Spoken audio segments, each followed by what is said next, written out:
This is a series about the future of energy and transport, electric cars, all kinds of cool stuff like this. And today I've just come along to see this normal town, just another town in Dubai, in the United Arab Emirates. And I don't know, it's very nice, it's very quiet as you can tell, not a lot of traffic, in fact none. In fact, it's amazing. This is the sustainable city.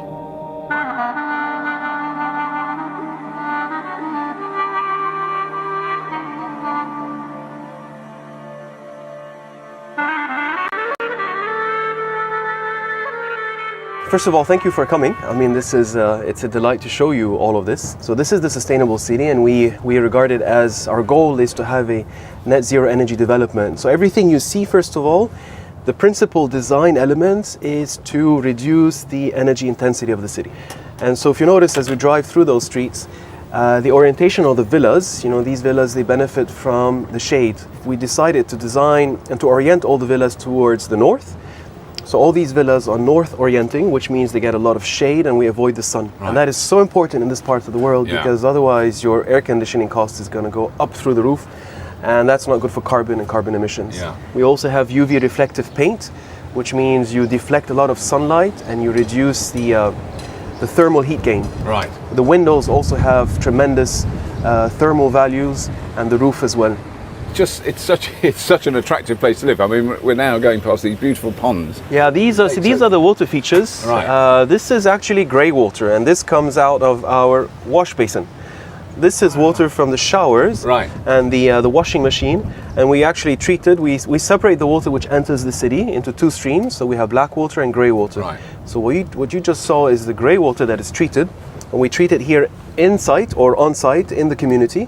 And you will see that in a bit. And then we pump it up through that stream, and we have these storage ponds.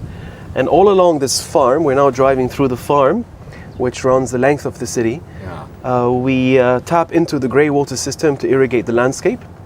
And we also use the grey water to keep these pads, if you can see those streaks, right, those streak marks, those pads, we keep them moist with treated grey water, and those are pads that we utilize to cool the biodomes. Right. So they actually provide fresh air into the biodomes, and we're going to enter one of those and see what's inside. Wow.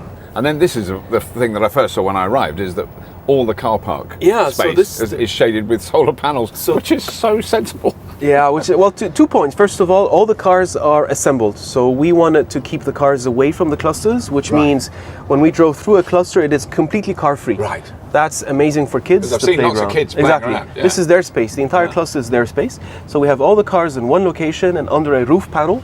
And so we have in the city, we actually have 10 megawatt peak installed. Let me put that into perspective. Wow. That's 40,000 panels, right, PV panels. So far we've installed 26,000. And of those 10 megawatt, 3 megawatt come from the parking areas. Wow. So that's a lot of electricity. Yes. So we can produce 10 megawatt hour of electrical energy, solar energy per day. Wow. And this feeds into the grid. Wow. Yeah. This feeds into the grid because we are grid connected. And then we tap from the grid, we take it back to supply energy in different sections of the city. Right. All the services, the cooling pads, the farm, the street lights, the water features, all of that is actually utilizing electricity from the car parks. Right, yeah. So there is one community pool, and this has always been a contentious point about sustainability, but we've designed in such a way. First of all, this is a closed system, so the water is filtered, and we just top it up, replenish it because of evaporation during the summer, and we have a very environmentally friendly treatment system as well installed. But it's also clearly very popular. There's always a lot of kids in it. I mean, living in Dubai without a pool, at least one pool is a bit difficult. It's become expected. Because it's such beautiful weather here today, when we're in January. So I have been in this area before in the midsummer, and I know that it is extremely hot. So it can get, exactly. So now the weather is beautiful. We're at 25 degrees Celsius.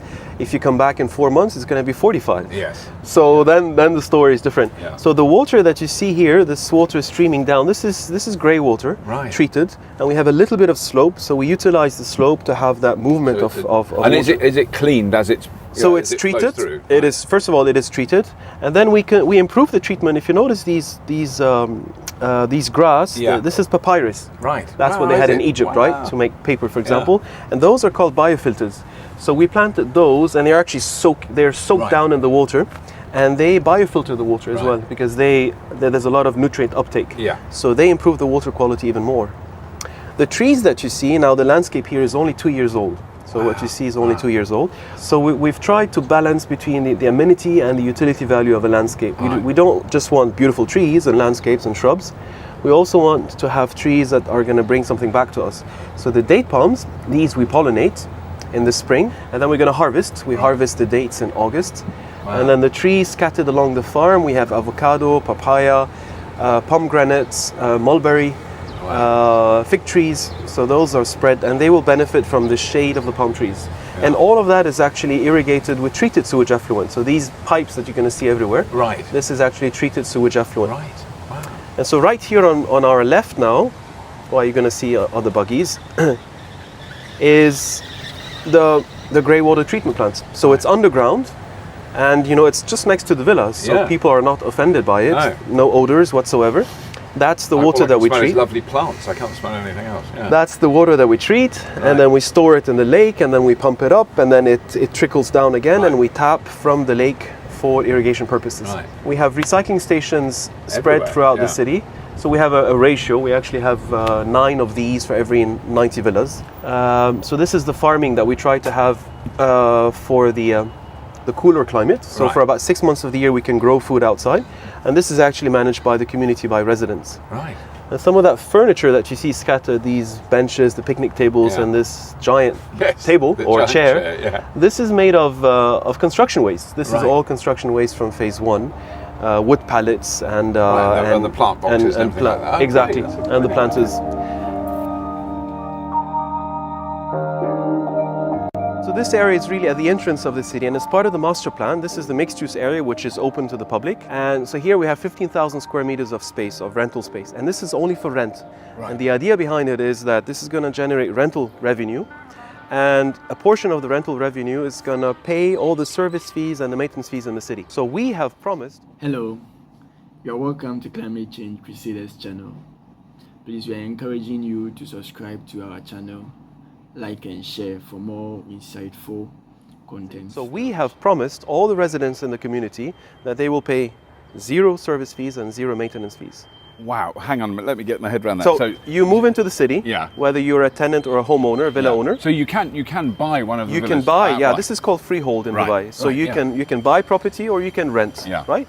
In both options, in both cases, you will not incur service fees or maintenance fees. It's 0. Wow. So when you look at concierge service or sweeping the streets or sweeping the panels, or we actually dry clean the panels, the solar panels, all the landscaping, the water features, the grey water treatment, the security outside, the mosque, etc. All of that is provided for free. I mean, Right. for free meaning it is offset by revenues that come from this plaza.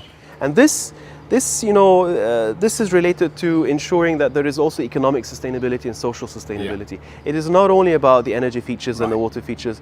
The economic dimension also has to make sense.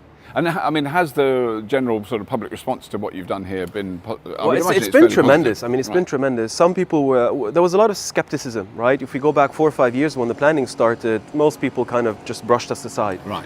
Even bankers and I mean, there was little interest. We did draw attention, but I don't think many people believed in this concept and the design. That was post-financial crisis, global financial crisis. Things have really picked up, and now when you demonstrate what we've done so far in phase 1, I think it's becoming more and more obvious that this is doable. Yeah. And it is not more expensive, apples Right, to apples, 'cause that was- oranges that to was what I oranges. was gonna ask So that, this is yeah. a myth, and when you design sustainably from the start, it's not an afterthought. No. An afterthought is expensive, but when you plan it right from the beginning, and you also capture the latest technology or the latest features from the market, then it's not more expensive. Right. Right. And we've demonstrated that. Right. All the way down to social sustainability and economic sustainability. We've brought down, just to talk about carbon, on average in the world, each one of us, from UK to Dubai to Lebanon to Australia, we emit on average 7 metric tons of carbon dioxide per person per year. Here, we did our estimates because we're doing a greenhouse gas inventory of the city, and we are at approximately 3.1 metric tons per person per year. Right. That applies for residents living in the city, Wow. including commutes outside the city. Wow. So, but And you're talking people who've got you know, a lot of people have quite substantially large vehicles in Dubai. Unfortunately, they're not all in super little eco. So this is something we have our own targets as well to transform the mobility not only inside the city, because that's, you know, we've achieved that already with electric vehicles and buggies and bicycle tracks and jogging tracks, etc. So we've provided that, but more importantly, we want people to begin to switch to electric vehicles. And so we've done two things so far. We've provided charging stations.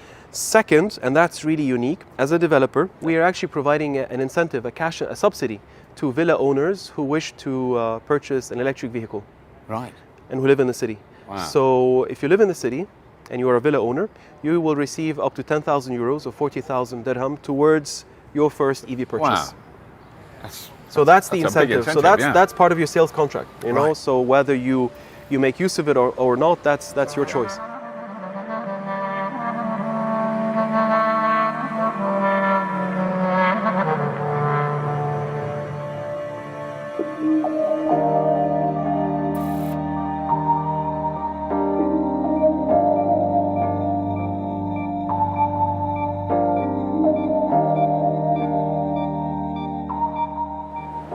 This is amazing. Yeah, so we have 11 of those. Right. And this is our, you know, attempt to grow food. We started with herbs. We now have we spent most of last year, 2016, experimenting with different herbs and different temperatures. And so we've now selected 40 herbs. What you see here in this biodome, we have leek, we have parsley, we have mint, we have basil, chicory, spinach coriander, cherry tomatoes, lettuce. Because it's much cooler in here than outside, but then the fans are blowing air, so this sucking air outside. Yeah, this is the beauty of having a low-tech solution. This is a desert technology. Right. This has existed for more than 40 years in farms all across the Arabian desert. Right. And the system is very simple. We actually have, we call it fans and pads. Right. Fan and pads. So we have 4 fans blowing air out. Then you have a negative pressure inside. So passively, air is going to flow in. Through those. It's going to flow in because you're blowing air out. Yeah. These are called pads. It's like cardboard, corrugated cardboard. Right. And then we wet them, we moist them all the time with treated grey water. So if you see them, you have these streaks of water. You can just see some drips coming down. Exactly. And if you stand in front of it, it's like an air conditioning system. Wow. So the temperature is going to drop from 45 to about 30. But the other thing is, if you were doing this 10 years ago, you would be, you know, burning some form of fossil fuels in order to run the motors that drive the fans. But all this electricity is all coming from solar. So this is coming from the car parks that we saw. Yeah. That's what we call the solar farm. And these are just motors. It doesn't take a lot of power. Very simple. It's very simple technology. Yeah. Just motors. So there's no air conditioning system. Right.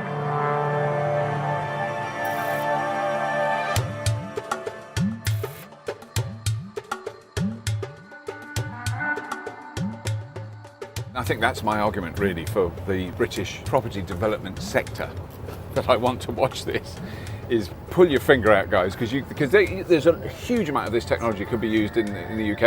It's not all about everywhere. sunshine. I mean, every country has its exactly opportunities. Yeah. I mean, there are things you can do in the UK that we cannot do in Dubai, and vice versa. So, but it is about, you know, being future ready. That's what we say. We want to be future ready, meaning the climate is changing, things are getting more difficult. Yeah. And we all have this responsibility to bring down our footprint, and so we try to personalize the problems and the solutions here. Yeah. You know, by getting everybody involved. And then presumably, like even in summer at night.